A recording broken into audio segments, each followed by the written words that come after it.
à grande vitesse V. Donc seulement quelques mois après son arrivée en France au FC Metz qui a retrouvé l'élite, donc FC Metz dina bokk ci voilà bokk na ci équipe yi nga xamante ne dinañu rejoindre la Ligue 1. Donc l'attaquant de 18 ans a déjà séduit plusieurs quadors européens. C'est ainsi que selon Afrique Foot qui donne cette information, de nombreux scouts de clubs étrangers, notamment anglais, sont venus l'observer ces dernières semaines.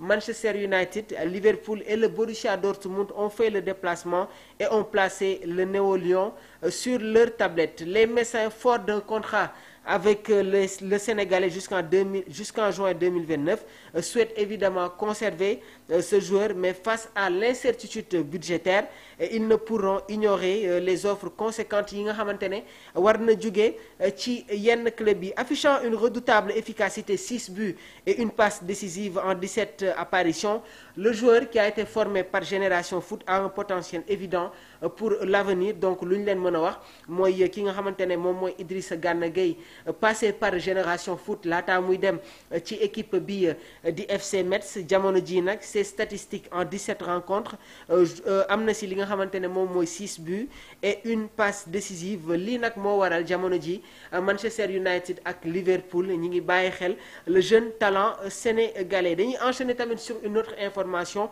muy concerner James Milner, comme ni ko xëtle yéen kaay informé. Donc James Milner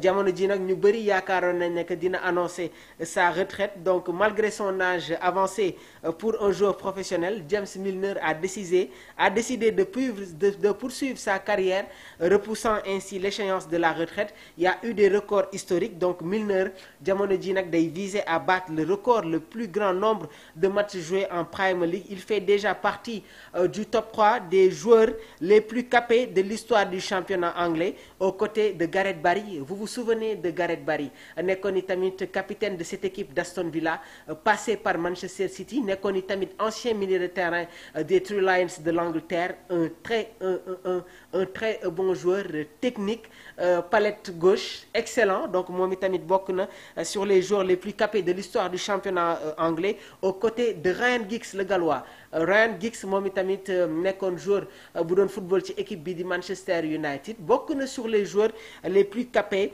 de l'histoire du championnat anglais. Donc James Milner jamono ji nag mi ngi chercher à battre ce record détenu par des anciens joueurs qui ont eu à évoluer dans le championnat anglais. Waaye tamit moom nekk na joueur bi nga xamante ne c'est un exemple de professionnalisme. Donc sa discipline, sa polyvalence, un joueur très polyvalent, capable d'évoluer au niveau du milieu de terrain, waaye tamit comme arrière droit, même sax daan na football comme excentré milieu droit ci club yi nga xamante ne jaar na fa. Donc mu nekk un joueur très polyvalent. Sa discipline et son engagement sur le terrain sont salués par tous les observateurs du football. Waaye tamit am na un impact à Brighton. Même à Brighton, il continue d'apporter son expérience et dans les jeunes joueurs et restant performant en match. Donc jamono ji nag James Milner mi ngi repousser les limites de la longévité dans le football anglais. En refusant la retraite, il vise à inscrire son nom dans l'histoire comme le joueur ayant disputé le plus de matchs en Premier League, tout en restant un modèle de professionnalisme et de détermination. Autre information, comme ni ma leen ko annoncé woon, muy concerné Idrissa Gana Gueye. Idrissa Gana Gueye nekk milieu de terrain de cette équipe nationale du Sénégal.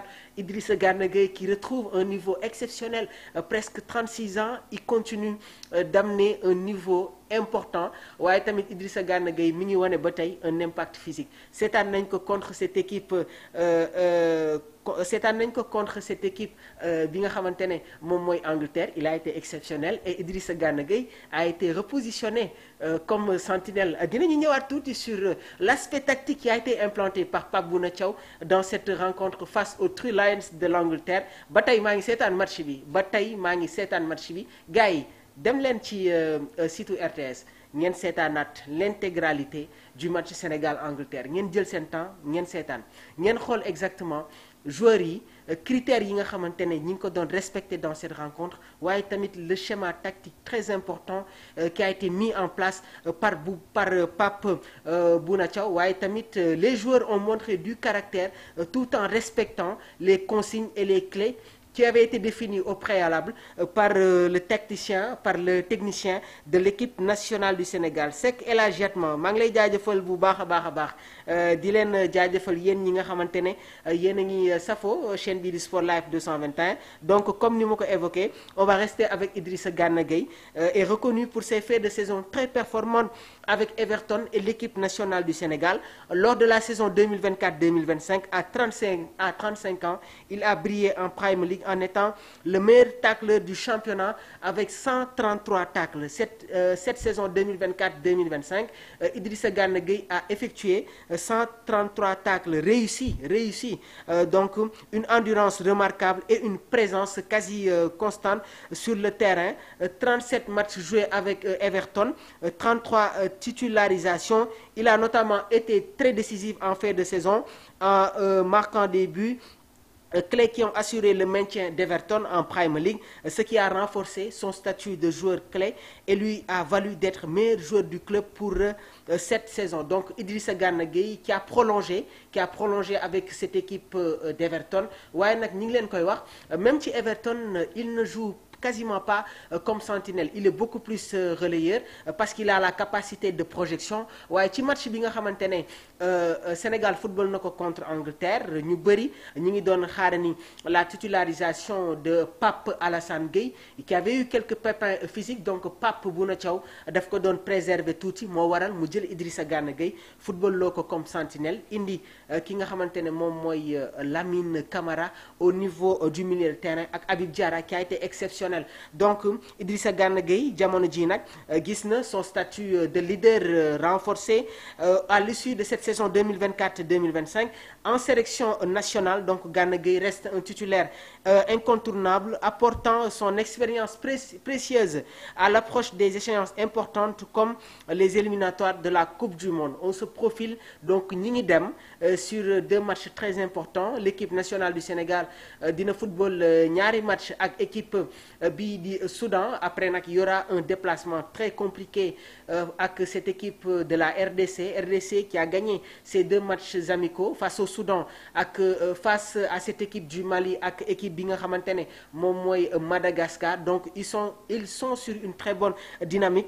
On est le Sénégal, donc je pense qu'aujourd'hui, il faut aborder ce match dans la sérénité. L'ancien défenseur de l'équipe nationale du Sénégal, passé par Bordeaux ak Olympique de Marseille, l'ancien roc de la défense phocéenne, muy Souleymane Diawara, moom itamit jot na yëkkati ay kàddu def une analyse sur ces 2 rencontres yi nga xamante ne les Lions de la Teranga war nañ ko football concernant les éliminatoires de la Coupe du Monde 2026. Il faut impérativement gagner ces 2 matchs, être à l'aise et être dans la continuité. Ça va être très difficile, waaye nag nañu aborder ces matchs-là avec la sérénité, un fort caractère pour pouvoir vraiment avoir un résultat positif sur ces 2 rencontres. Donc mu nekk ay kàddu yi nga xamante ne moom la Souleymane Diawara yëkkati sur les prochaines rencontres de l'équipe nationale du Sénégal. On va enchaîner avec les divers de l'actualité. Restez avec nous, on va vous donner les très bonnes informations fii ci biir Sport Life 221 en complicité avec la régie Omar Silla qui est en train de faire un travail exceptionnel ci bile structure. Donc ñu ngi koy jaajëfal bu baax. Donc en complicité ak moom dañuy dem sur les divers de l'actualité, les transferts. On commence par côté les informations yi nga xamante ne mi ngi circuler aux côtés des Reds Liverpool. C'est désormais officiel, c'est officiel. Florian Wirtz s'engage en faveur des Reds de Liverpool. Donc Florian Wirtz nekkoon joueur bi nga xamante ne mi ngi doon football ci équipe bi di Bayern Leverkusen qui avait été champion l'année dernière sous les ordres de Xavi Alonso, qui a rejoint la capitale Casablanca, plus précisément le Real de Madrid. Il y a déjà un schéma qui se dessine sur la Coupe du Monde des clubs. Le Real de Madrid qui s'est renforcé